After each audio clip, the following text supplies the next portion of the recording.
A raíz de la noticia sobre cierta serie de animación adulta producida por un influencer atraído por mujeres mucho más jóvenes que él, se me ocurrió adecuado promover la serie de animación adulta producida por unos influencers que considero superior, y un ejemplo a seguir, y que puede que sea la pieza de arte que más he querido ver triunfar en mucho tiempo. Los Amigos Sonrientes. ¿Qué es? ¿De qué trata? Y más importante que estas preguntas que cualquier fan de la serie debería ser capaz de responder de forma directa y sin embargo no lo es. What's the green thing do? Well, actually, I don't know. That's a good question. ¿Qué la hace tan especial? Objetivamente, esta es una serie sobre un servicio de caridad que hace sonreír a sus clientes. En la superficie no es tan diferente al programa promedio de Adult Swim. Por ahí te la pones a ver y eso es lo que encontrás. Pero esa no es la serie que yo veo. Lo que yo veo es la metamorfosis hacia un futuro brillante de creatividad y pasión de un estilo de humor y animación de un rincón importantísimo del internet, el cual estuvo muy cerca de extinguirse. Y por ende tengo un pedo mental bastante grande con esta serie. Se me ha hecho increíblemente difícil de recomendar a pesar de solo tener cosas positivas para decir sobre ella. Quizá por todas las cosas positivas que tengo para decir, no hay garantía de que compartan mi entusiasmo por los detalles boludos que me alegran a mí, pero puedo intentar guiarlos por mi pedo mental, y para ello puedo empezar por el hecho de que no soy para nada imparcial. Sigo su desarrollo desde mucho antes de que hubiese un tráiler, un piloto, una foto, desde que el único tipo de información que existía sobre Smiling Friends eran las declaraciones sueltas de "se vienen cositas" que los creadores hacían en streams dibujando. Estuve ahí antes de que sean... ¿Dónde lo vieron eso? Entonces, ¿quiénes son estos locos? ¿Qué hacía viendo sus streams? Bueno, por un lado tenemos a Michael Cusack, un australiano salido de Newgrounds con un estilo de humor bastante surreal y paródico. Hay un elemento de crítica social en sus animaciones que nunca llega a terminar en una declaración política o una moraleja profunda. Es más como imitar, tipo Beavis and Butthead, burlarte de un sector de la sociedad que te puede llegar a parecer un poco molesto y después burlarte un poco de la gente que esperaba sacar algo de lo que estás diciendo al hacer que la crítica pierda todo sentido. Ahí entra su lado surrealista. Esto se puede ver en su serie YOLO, que originalmente te la podés tomar como una parodia de esta cultura universitaria de fiestas y drogas y todas esas boludeces Proyecto X que deben tener por allá. Pero llega un momento donde el dibujito pierde el hilo y deja de criticar eso. Empieza a tomar más este concepto inicial para dar lugar a cualquier falopeada que se le ocurra al chabón. Parte del humor radica en lo rápido que pierde el hilo. Yo creo que este estilo deriva en las tramas de Smiling Friends. Hay crítica social. Por ejemplo, acá toman el típico concepto de comediante mediocre de burlarse de la cultura de la cancelación por sacar de contexto disfraces de Halloween, pero después esa crítica es interrumpida por su realismo. Esto es, que un demonio sea despedazado a sangre fría y comido vivo y prendido fuego por haber sido confundido con una persona vistiendo blackface. En turno, la crítica social pasa más a ser una burla al espectador, riéndose con él, obviamente. Está el chiste obvio de que las masas enfurecidas pueden llegar a dar más miedo que un propio demonio, pero también el de que la situación no tiene sentido. Tipo, ¿por qué pensarían que este bicho tiene puesto blackface? Capaz simplemente es de color negro.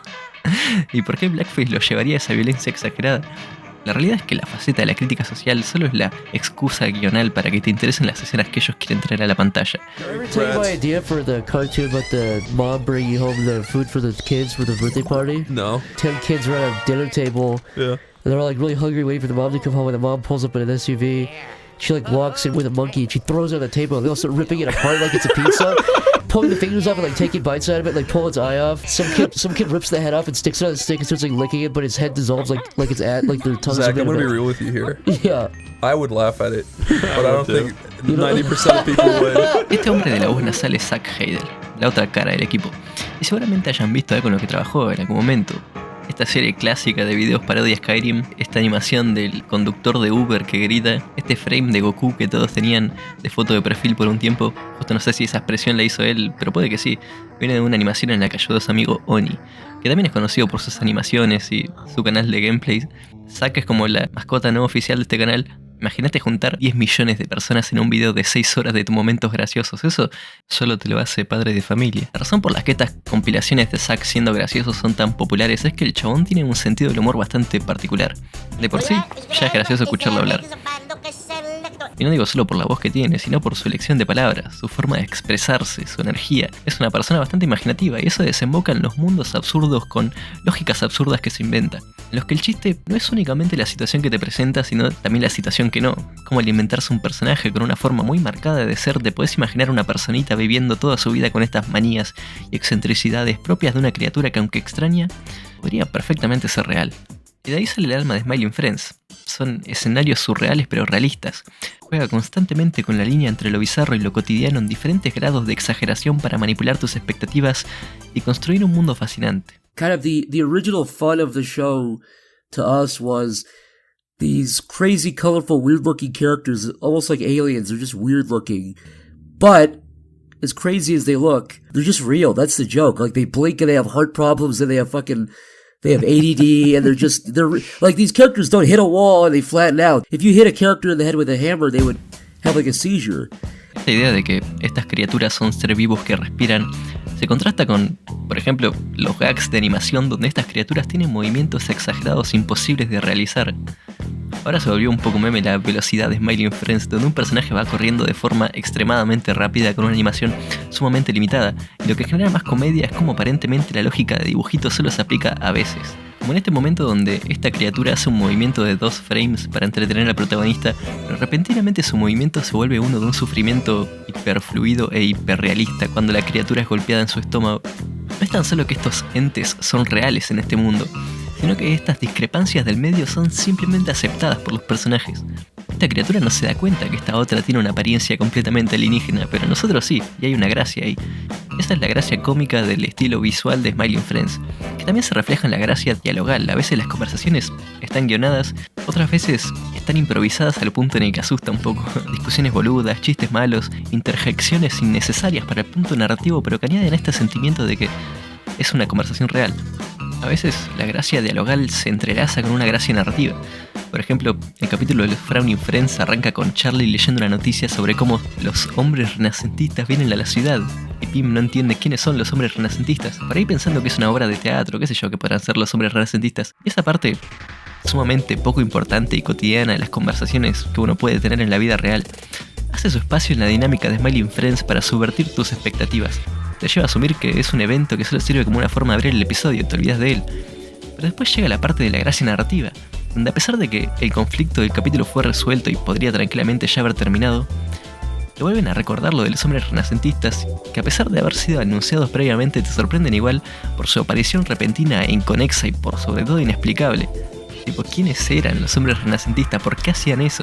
Te termina dejando con más dudas de las que tenías al principio, y la propia serie lo reconoce a través del diálogo. Con Smormu pasa algo parecido. Empieza el capítulo con una mención de un personaje random que no apareció nunca y que no parece particularmente necesario en el cast principal. Después, a su manera, la historia se resuelve sola, y a pesar de que no tenga nada que ver con el resto del capítulo, llega Smormu para alegrar a Pim con su icónica danza al ritmo del riff árabe y morir fuera de pantalla durante los créditos. Es una serie llena de este tipo de momentos anticlimáticos y puede llegar a ser muy divertida cuando te dejas llevar por la creatividad de estas situaciones y todas las preguntas que cada una genera. Este ocurrente humor funciona de sobra atado a unos personajes que establecen cierta lógica que este mundo sigue. Esta no es una lógica necesariamente de reglas que se respeten, sino de patrones que la hacen única. La forma de hablar de diversos y diversamente extraños personajes con sus vocabularios y cadencias y acentos y expresiones propias, reflejando las apariencias de igual particularidad que asignan a estos bichos, a veces extrañamente detallados y otras extrañamente simples, con narices grandes o pelos singulares o formas raras rellenas de colores sólidos.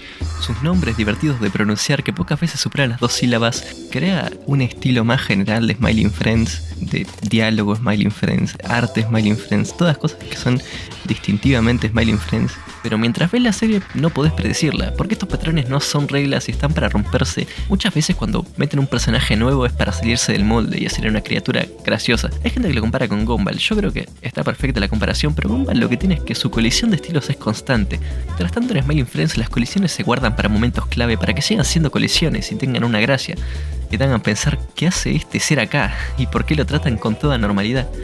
Miren cómo las manos de Pim siguen el movimiento de la animación de respiración del modelo de Wimbley, el dithering en sus texturas y sombras replicando el límite de colores en los juegos de la época, la cantidad de polígonos, cómo se pixelea cuando te alejas como en Super Mario 64, o cómo cambia todo para adecuarse a los diferentes medios que representan los diferentes bits del capítulo. Acá cuando hace un video para cameo tiene unas texturas realistas, pero después en el juego tipo Smash tiene unas texturas simples. Después en el plataformero 3D de los 90 se mueve y se expresa como un personaje de un plataformero 3D. Y en este juego tipo Smash el movimiento también es realista. Cuando este bicho hace esa acción de cuando agarras el joystick y te mueves para un lado y para el otro, eso es algo en lo que nunca te pondrías a pensar si te pidiesen replicar este juego en una animación, pero que en el juego de verdad lo haces. Y acá lo hicieron. Y todo para darte esta sensación, como la de las conversaciones cotidianas que realmente podrías estar teniendo, de que este es un juego que realmente podrías estar jugando. Es una cantidad de atención al detalle flashera, muy fácilmente puede pasar desapercibida, y ser un animador que realmente le sabe, realmente ama lo que está haciendo podría llegar a tener. Esto apunta a una filosofía de creación que tiene un efecto bastante claro en la serie. Primero y principal, ser un dibujo animado. Podrías ver esta serie sin saber quiénes la hicieron, y seguramente algunos de ustedes lo hicieron. You know, I've heard actors talk about animation. They go, "Oh yeah, you go in the booth with a baseball cap and you record and you fucking get out." It's like, no, dude. Animation right now, I feel like, is dominated by people who don't really care about animation as a medium. Who don't really give a shit about it. They either don't know about it or don't care about it. So they just go, whatever. I'll do an animated show. That's easy. And they hire the people to write it and to direct it and do everything for it. But if I were to ask you guys right now, name the most well-known animated shows of all time, especially for adult animation. It's like Beavis and Butthead, South Park, Family Guy, The Simpsons. All these shows have been animator and artist driven. In other words, it's made by an artist and animator, and there's a centralized vision. Y me puse a ver el video de otro flaco que se puso a hablar de Smiling Fresh antes que yo. Me acuerdo que uno de los comentarios más likeados decía: lo que me gusta de esta serie es que no tenga metareferencias a diferencia de las otras series para adultos. Y me causó bastante gracia. El piloto arranca con una animación muy probablemente hecha por Oni Enshi. En la siguiente escena te muestran la oficina de los Smiling Friends, que muy probablemente sea una referencia a Ted. La siguiente escena es Mr. Boss amamantando un homúnculo que no aparece nunca más y es definitivamente una referencia descarada a esta animación de Zack. Después introducen a este personaje con la voz de Mike Stokelaza de Red Letter Media. Después el guachín de Stranger Things le da la voz al chabón este escondido dentro de la pared. Y eso es lo que recuerdo del piloto, pero son referencias constantes de un lado muy específico de internet. Imagínense que originalmente este charco de grasa iba a tener la voz de Christian. Está perfecto, ¿no? Captar esta referencia. La idea no es sacar este conocimiento a relucir para decir, miren todo lo que yo capto y ustedes no. Solo quiero hacer el punto de que me alegra que alguien sea capaz de estar tan equivocado. Refleja un sentimiento correcto y refleja esta filosofía que uno siente provenir de Smiling Friends. A pesar de que no necesitan señalar todo el tiempo quiénes son para llamar la atención. Y tampoco necesitan dibujar a sus invitados estrella de forma realista para que encuentres más mérito en la gente que pudieron conseguir para bancar a su proyecto que en el proyecto en sí. Y eso que podrían. Y no dependen de lo edgy que pueden llegar a ser para que el espectador desarrolle algo de interés por lo que estás viendo por puro shock. Y eso que salieron de Newgrounds, o sea, podrían. Pero como podrían hacer esas cosas, también podrían no hacerlas. Zack y Michael, saben que son personas bastante graciosas, pero estamos hablando de gente que dedicó un buen porcentaje de su vida a la animación. Y acá yo creo que Zack lo explica de una manera que solo alguien que habla de su verdadera pasión podría. A lot of stuff made for adults, by the way, is very patronizing. It's like, yeah, let's make a show where it's like people smoke drugs and get drunk and have sex. Who cares? Right. Who cares? It's not interesting. You're doing a cartoon. You can do anything. You can tell any story. Esencialmente, ¿por qué hacer animación adulta te haría limitarte más? Cuando realmente solo significa que tenés más libertad para putear, para mostrar cosas que en la animación para niños no podés, para contar historias que un niño no entendería. Sin embargo, capaz que la libertad de poder hacer estas cosas suele resultar en un reduccionismo de parte de gente sin interés por la animación como medio. Capaz la libertad de putear significa que vas a putear todo el tiempo, y la libertad de poder mostrar sangre fortuita va a resultar en gore innecesario. Y poder mostrar a tus personajes drogándose va a resultar en tu marca convirtiéndose en el símbolo extraoficial de las grow shops alrededor del mundo. En una especie de adultez aniñada. Eso no es lo que se trata de ser adulto. Tampoco digo que sé sobre qué se trata. Seguramente sobre ser responsable. Alguna palabra clave del estilo. Yo creo que nadie sabe. Y justamente por eso no hay que reducirlo a poder ver drogas, sexo, profanidades y sangre. Por ahí parte de madurar es dar esas cosas por sentada, ¿no? Tipo, dale, sos un nene grande. Podés fumarte un porro y ver un documental de Nat Geo. En vez de fumarte un porro y convertirlo en toda tu personalidad y todo tu sentido del humor, no necesitas un constante recordatorio de que sos adulto por esto y por ende sos cool. De hecho, si alguien, qué sé yo, fuese a hacer una serie pensando que es re cool porque muestra drogas que se drogan y se putean y se matan entre ellas, medio que me llevaría a pensar que mentalmente nunca superó los 15 años y por eso anda chamullando adolescente. La razón por la que abrí este video hablando del demente es que me parece un paralelismo divertido que justo estén saliendo simultáneamente las dos series. Ambas están hechas por gente salida de YouTube, ambas son animación adulta, ambas tienen metareferencias a gente de la esfera de los creadores, ambas terminan su primer capítulo con un protagonista traumado, pero para mí una de estas dos series representa lo que pasa cuando agarrás esas circunstancias y haces todo bien, y otra lo que pasa cuando te faltan todos los jugadores. Y es una lástima porque yo creo que hay talento ahí y estaría bueno que estén reunidos para hacer un laburo creativo sin responder ante las decisiones de un pedófilo y su manager, que tiene toda la pinta de sacrificar niños. Si quieren ver algo de acá, preferiría que miren, qué sé yo, al Jonah Dibujo. O hagan su propia serie, boludo, aprendan a dibujar y a animar. Posta que es una cosa divertida. Obviamente no es tan fácil, ¿no? Lo digo sin tener una serie. Pero posta, le podrían agarrar el gusto. Desde que yo sigo a este tipo Zack Heydel me ponía a dibujar a su par. Y no te digo que soy Norman Rockwell, pero yo siento que su inspiración me ayudó. De hecho, capaz me arruinó un poco como artista. Siento que puedo dibujar mucho mejor gente asquerosa que gente bonita. No necesitas esforzarte una banda para hacer animación, nadie te está juzgando. Estos tipos hacen ciclos de caminatas de 2 frames y yo me cago de risa, vos podés hacer lo mismo. Mira qué fácil que es. Ni siquiera sé por qué me metí en esta tangente, pero yo creo que siempre está bien hacer espacio en mis videos para decir, no se subestimen, pueden hacer lo que se propongan, especialmente si se proponen divertirse animando en vez de ser el nuevo Walt Disney. Para cuando suba este video, a menos de que sea muy lento, van a seguir emitiendo la segunda temporada todos los domingos. Aprovechen el hype mientras puedan antes de que alguien se ponga a romper las bolas con que está sobrevalorada porque hay adolescentes shippeando a Pim y Charlie. Y si algo de esto los inspira para hacer algo relacionado con la animación, el arte, me gustaría que me lo compartan. A mí me gusta difundir esas cosas. Cualquier cosa, les voy a dejar mi server de Discord acá. Estoy buscando algún animation meme de Charlie García. Si de casualidad alguno de ustedes hizo eso, los voy a bancar de por vida. No importa cuántas veces sexten con una quinceañera. Shout out a Shiro en un suspiro, no me exaspero. Shout out a Mati Cordero y a Jesús Herrera. ¿Qué esperas para suscribirte? Te prometo que vas a divertirte.